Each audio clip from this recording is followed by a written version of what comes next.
둔산동 동학쌤입니다. 이제 사회문화 공부법. 자, 사회문화. 첫 번째로 사회문화 공부법 제일 헷갈린 거는 A가 있으면 반대 개념을 확인해야 돼. 뭐라고? 반대 개념. A 개념. A 개념에서 B를 비판하고 B 개념에서 A를 비판해야 돼. 그래서 1번 써놓으라고. 반대 개념을 비판해라.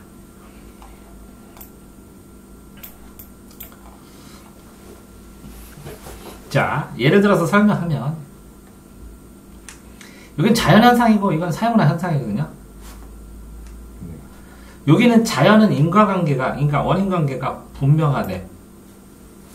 요 사회문화에 비해서는. 그래서 볼펜이 떨어지면 만율의 법칙이 그런데. 근데 주식값이 떨어지잖아? 그 이유를 잘 모른대. 그래서 불분명해요. 그러니까 자연현상에 비해서. 그럼 요거는 동그라미면 요거는 세모잖아, 그치? 이렇게 대비되면 하나는 동그라미를 치고 하나는 세모로 계속 꾸준하게 치면서 이렇게 연결해 놔야 돼. 그러면 볼 때 굉장히 편해. 그러니까 이건 예측은 분명하니까 예측이 가능하지. 이거는 힘듦이지. 그럼 특수성 반대가 뭐예요? 보편성. 오, 그러면 요거 보편성이지. 이렇게 체크하면 되지. 자, 뭘 가치적이면 가치 판단을 안 한다는 거야. 그러면 이거는 가치가 판단하니까 함축적이라는 거야. 그러면 이거 가치 판단은 안 하고 그냥 사실이고 팩트라는 거야. 사실.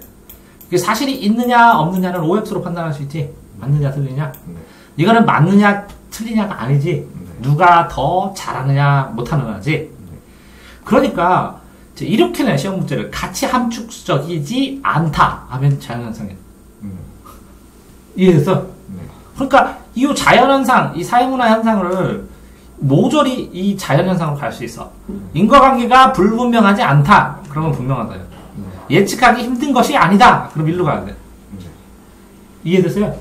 그러니까 이쪽 표만 있고 이쪽 표만 있는 게 아니라, 그러니까 뭐뭐가 아니다, 이다에 따라서 아니다 하면 반대편으로 오는 거야. 이해됐어요? 그러니까 아이들은 이거 외울 때 뭐 때문에 헷갈리냐면 자연현상 이거 쭈르륵 외우고 사회문화성 쭈르륵 외운 다음에 문제 나올 때 특수성 나오면 사회문화 탁 찍고 특수성이 아니다 그럼 보편성이죠. 근데 특수성이 아닐 때 이게 보편성으로 반대대가 단어가 되면 딱 되는데 안 될 때도 있거든. 그거로 확인해야 돼. A가 아니다. 그러면 A고 수학도 바 A. A가 아니다. P고 P가 아니다 하면 이렇게 완전히 두 개가 반대 딱 하면 요 A면 무조건 A 아닌 거. 이거만 있으면 왔다리 갔다리 하거든. 근데 그게 안 될 때도 있으면 그건 확인해야 된다고. 이해됐어요? 응? 자, 3번. 자, 2번은 뭐라고? 뭐뭐가 아니다. 요게 안 될 경우. 안 될 경우는 확인. 2번이에요. 그러니까 반대 단어가 안 되는 건 본인은 확인하고 물어봐야 돼, 나한테. 자, 똑같이 여기에서 이거 봐요. 장점과 단점이 있죠. 장점을 거꾸로 해석하면 단점이 돼야 되고 단점을 거꾸로 해석하면 장점이 돼야 돼요. 그러니까 두 개를 같이 기억해야 돼요. 자, 보세요. 시간 비용이 절감된다. 진짜 금방금방 하지. 쉽게 하니까 표본이 잘못될 수도 있지. 심층 연구가 가능하니까 깊게 연구하다 보면 편견이 치우친 견해가 해서 잘못 연구할 수도 있지. 잘못 봐서. 인과관계 규명이 쉽지. 예? 쉬운데 이게 실험을 못할 때도 있어. 쉬우니까. 강제로 결혼시켜봐. 이렇게 못하잖아. 실험은. 이거는 시간 공간 제약을 탈피해서 넓게 할 수 있는데 넓게 해봤더니 누가 잘못으로 꾸며놓은 것도 있을 수 있지. 이해됐어요? 사실 거꾸로 문헌 자체에 왜곡 가능성은 있지만 이 글자로 되어 있기 때문에 넓게 아무나 다 알 수 있다. 비윤리적이지만 실험을 했다 하면 확실하게 결론 난다. 편견이 있지만 객관적인 건 유지하면서 심층 연구를 해야 된다. 자, 표본 선택이 잘못될 위험이 있지만 시간 비용은 절감된다. 이렇게 외워야 돼. 그러면 이거 개선 대책. 그러니까 이거 장점이 이거죠. 시간 비용으로 이거는 표본이 잘못됐으니까 표본 정확하게 개선책. 이거는 뭐라고? 객관성 유지. 빌리시니까 윤리성으로 지켜야 되고. 이거는 뭐라고? 왜곡될 가능성이 있으니까 검증을 잘해야 되고. 이렇게 써줘야 돼. 이해됐어요? 그러니까 뭐라고 4번? 그러니까 3번 장단점을 서로 왔다리 갔다리 하면서 확인해줘야 된다고. 됐어요? 자, 다음 이거 보세요. 장단점. 이렇게. 그런 다음에 이걸 보면 질문지점, 면접법, 참여방법을 이렇게 섞어서 이렇게 나올 때는 표로 나올 때 간단하거든요. 자, 공통점 차이점을 항상 찾아야 돼요. 뭐라고요? 공차고 노는 거예요. 공통점 차이점. 자, 이거 보세요. 여기 보면 시간 비용이 저렴하대요. 그러면 이걸로 전체를 다 봐야 돼요. 공통점 차이점은. 면접법, 참여관찰법 어떤 게 이게 가장 질문지만 살짝 하면 되니까 저렴하겠구나. 그 다음에 면접법과 참여관찰법 중에서는 면접법이 그래도 저렴하겠구나. 이거 들어가서 속에서 해야 되잖아. 맞아요? 객관적 분석하는데 이 객관성은 어떤 게 제일 높을까? 질문지법은 1, 2, 3, 4니까 계량화로 객관적. 근데 면접법은 내가 보니까 심층 질문하니까 주관적. 이것도 들어가서 하니까 주관적. 됐어요? 이거 수치화로 간단하게 하는데 이거는 수치로 편집하기 좀 쉽진 않지. 근데 이건 글자 몰라도 대화를 하는 장점이 있고 요거는 그 안에 들어가서 보는 내용이 있지. 자, 시간 비용 문제. 돈 둘 다 많이 드는데 연구자의 편견도 둘 다 드는데 상대적으로 관찰 대상 안에 들어가니까 완전히 동화되니까 이게 주관성이 완전히 떨어지겠네. 이해됐어요? 자, 이런 것처럼 5번 이 표를 이 공차로 했을 때는 이 기준을 찾아서 어떤 표에 하나가 나오는 거는 다른 데서도 다 점검해 봐야 돼. 이렇게 요점 정도면. 그래서 나중에 보면 시험 문제 그렇게 다 나왔어, 진짜로. 됐어요? 자, 그 다음에 뭐 이렇게 쭉 나오는데 그 다음에 이제 5번 또 움직여야지.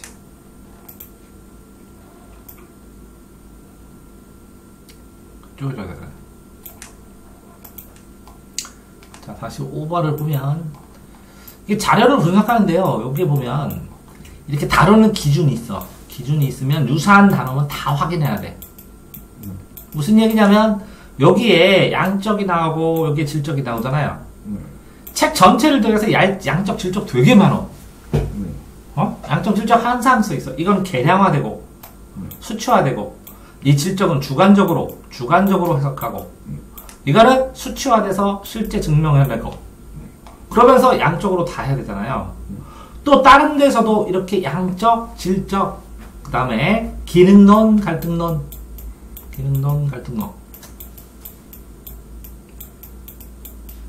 양적, 질적, 주관적, 객관적 이렇게 기준들 있지. 기준들 이해 못하면 다 물어봐야 돼. 이거 놓치면 사회문화 이렇게 말장난에 엄청나게 속아.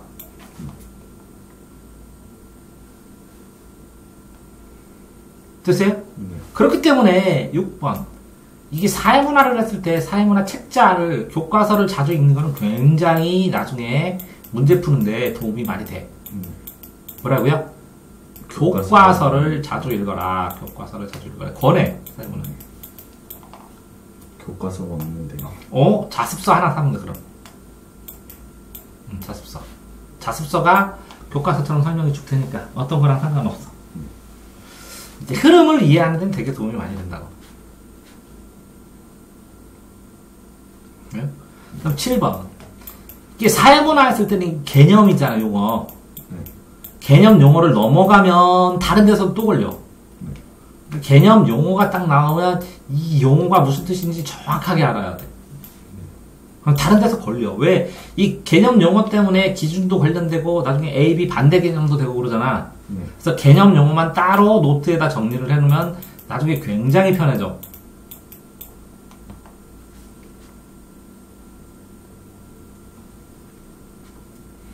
자, 8번. 이렇게 보면 여기에 준거 집단 있고 1차 집단 있고 2차 집단 있고 이익사회 공동사회 막 이렇게 있잖아. 근데 이렇게 이제 내용이 되면 나중에는 이 1차 집단이 뭐고 2차 집단이 뭐고 예시가 시험 문제 나와.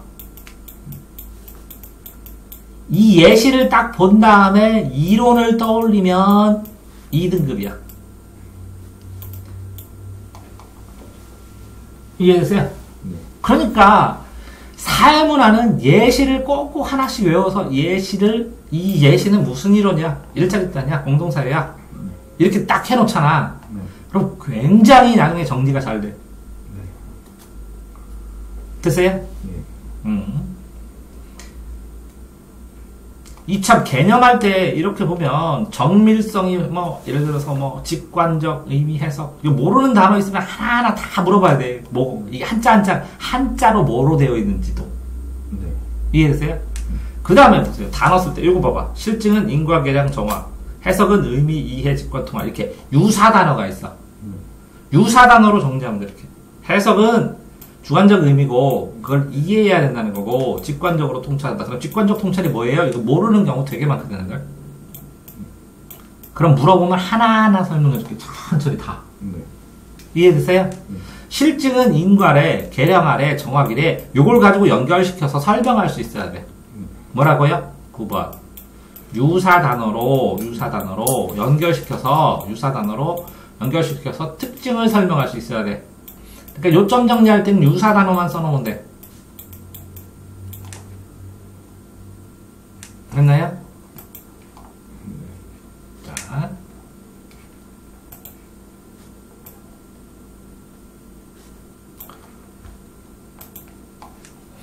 자, 여기서 보면 사회 실제론 명목론이래. 그럼 사회가 실제로 있다. 사회가 이렇게 있다는 거. 사회는 멍목적으로만 있을 뿐이라는 거. 맞아요? 그래서 요 안에 개인들이 있어. 이게 동그랗게. 개인들이. 그지? 여기는 개인에 영향을 주는 사회가 강력하게 있어. 그러면 그 개인도 있고 사회도 있어. 이렇게 그림으로 그릴 수 있지. 요거는 이렇게, 요거는 이렇게. 맞아요? 근데 거꾸로 이게 점점점점점점점이면서 여기에 점점점점점점 있는 것도 있겠네. 다 종류별로 하려면 이것도 있고 이것도 있고 이것도 있고 그지? 또 이런 것도 있겠네. 사회는 있는데 개인이 없는 거. 맞아요? 그럼 이건 뭘 것 같아? 사회도 없고 개인도 없고 원시 상태. 원시인 상태. 맞아요? 이거 개인을 하나도 없고 집단만 있으면 이거 무슨 상태야? 아무것도 아니죠. 야? 이거 있잖아. 뭐 게르만주의 뭐 이렇게 하면서 집단주의, 전체주의, 집단만 있고 개인은 다 희생하는 거. 이해되세요? 그러니까 우리는 원시 사회도 아니고 극단적인 집단과 전체주의도 아니고 그 가운데 있는 이 두 개를 배우는 거지. 근데 이렇게 생각하는 사람과 이렇게 생각하는 사람 치면 요런 사람은 뭐라고? 사회는 있고 개인이 중요하니까 개인주의지. 요거는 뭐라고? 그래도 사회를 강하게 봤지. 그러니까 사회를 하나 전체로 봤지. 요 전체주의도 어느 정도 있고 집단주의, 국가주의도 어느 정도 있지만 사회 유기체에 가깝겠지. 공산당 말하는 거예요. 공산당은 전체주의고. 이런 상태겠지. 그럼 요 두 개를 다 여기에는 써 있지만 그림상으로 나눠줄 수 있지. 이렇게 도식화해서 공산당은 둘 중에 뭐예요? 공산당? 네. 요게 더 가깝지. 개인은 무시하고. 네. 그지? 근데 요즘 있는 사회주의는 이거지. 개인도 좀 인정해주면서 좀 흐려, 근데. 전체로. 중국 같은데. 네. 이해되세요? 네. 이게 뭐라 그래요? 도식화할 수 있어야 돼. 도식화해서 그림으로. 여기에서 여기로 아니면 이거와 이거의 관계 아니면 그림. 그러니까 이 그림으로 도식화해서 기억하면 잘 기억이 된다. 이게 몇 번이야? 10번.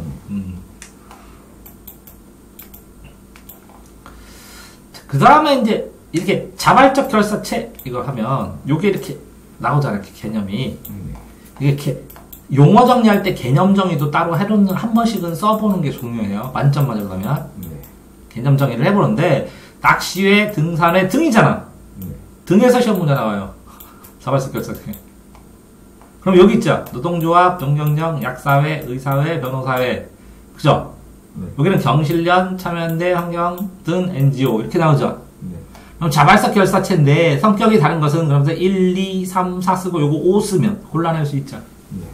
이해됐어요? 그런 것처럼 사례로 정리 안 하면 틀려요. 네. 이해됐어요? 어? 자, 다음.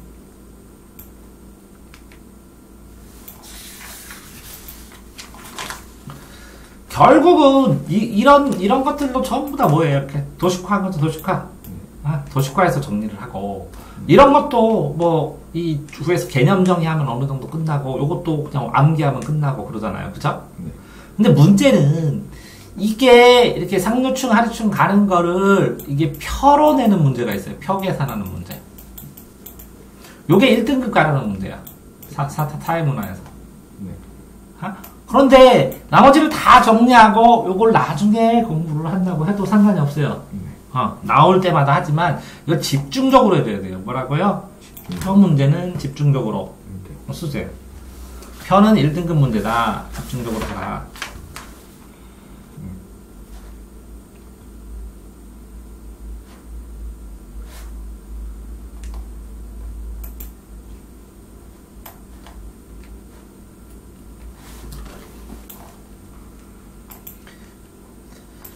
그 다음에 여기에서 볼 때, 보세요.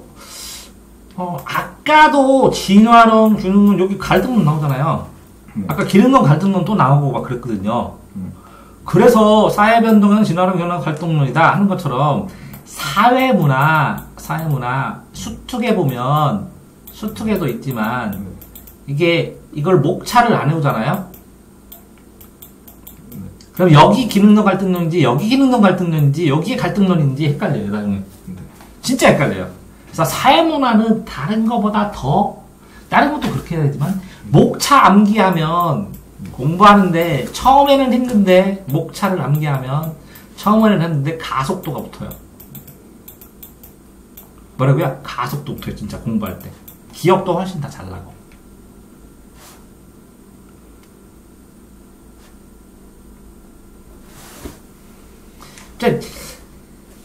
여기도 왜 기능론 갈등론 또 있잖아요. 이렇게 안 헷갈리겠어요 나중에 이쪽 저쪽에 막 나오는데. 그래서 목차를 진짜 꼭 워낙 이게 만점 맞는 거는 목차 암기하고 예시 정리하고 표만 정복하면 목차 암기하고 개념 정리해서 예시 암기하고 표만 풀 수 있으면 무조건 만점 나오거든요. 근데 표 계산하는 거 가르쳐주면 몇 가지 안 나와요. 규칙이 있어요. 한 30가지, 40가지만 하면 돼요. 이해됐어요? 근데 문제는 단어가 비슷해요. 비슷. 그래서 본인이 스스로 여기다가 화이트로 지워버리든 첫 번째는 뭐라고요? 화이트로 지워버리든 아니면 이렇게 기른 거 있죠. 이렇게 된 거 포스트잇. 그걸 여기다 붙이면 되죠. 한두 개. 그리고 다음에는 따서 여기다 붙이고. 그럼 외워지죠. 화이트를 사용하든지 아니면 뭐라고요? 포스트잇을 사용해가지고 가려놓고 그거를 칼을 채우기를 하는 걸 하면 조금 더 도움이 돼요. 아니면 이게 너무 비슷비슷해서 단어가 대충 내용을 알겠고 봤는데 시험 보면 못 풀고 그렇게 돼버리거든요. 응? 이해됐어요? 자, 다음은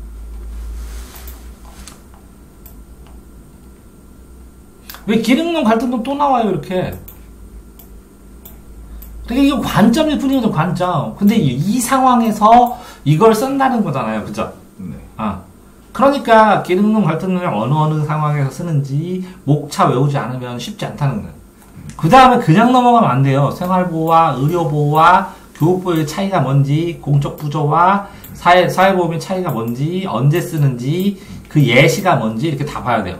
그러니까 사회문화는 개념이 제일 중요하고 개념이 나오면 그 다음에 A, B 두 개 차이 그죠?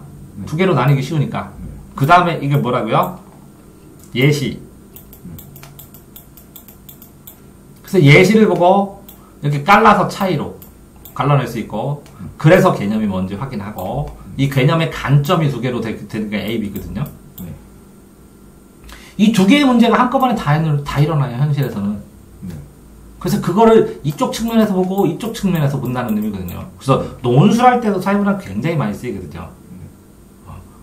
이해되세요? 자, 다음에 이거 보면, 자, 그 다음에 이 요점 정리를 하나 제일 마음에 드는 거를 찾아서 자기가 정해야 돼요. 여기에 요점 정리에 뭐는 추가로 계속 써야 된다고요? 예시하고. 시험제 풀면 예시가 나오면 예시를 여기다 다 정리하고. 또 뭐라고요? 내가 오답된 거와 관련된 개념. 여기 오답된 거 해설 읽어보면 이게 무슨 논이라 뭐 너 때문에 그렇다 그러면 여기 나오죠. 여기다 추가로 정리해야 돼. 계속 누적해서. 그러면 본인이 많이 틀린 게 요점 정리하고 표문제하고 이렇게 딱 나오잖아요. 그럼 이걸 나중에 달달달달 외우고 이거를 외운 다음에 실전 연습할 기간이 돼야 완전히 만점이 나와요. 왜 그러냐면 한 개만 틀려도 2등급 나올 때가 많거든. 이해됐어요? 네?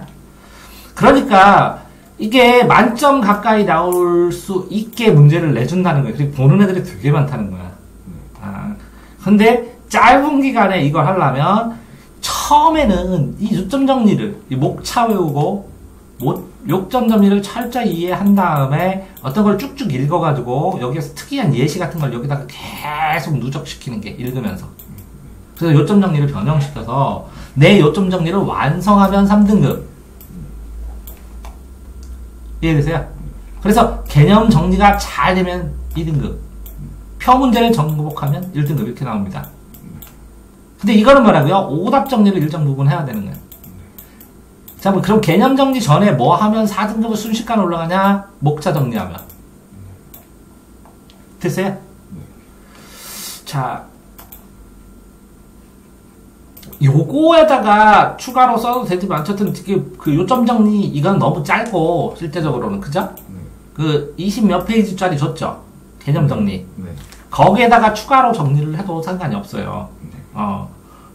근데 어쨌든 읽으면서 이런 것들이 이렇게 대비가 됐을 때 요거를 내가 표를 만들어 놓고 여기다 핵심 단어 이걸 다 쓰라는 건 아닌데 여기에는 건 뭐라고요? 관점하면 일정한 방향. 그쵸? 이거는 뭐라고? 병적 현상. 균형이 깨진 병적 현상. 이거는 뭐예요? 갈등의 보편적 현상. 이거 핵심 단어라도 여기다 채워서 쓸쓸히 써야 돼요.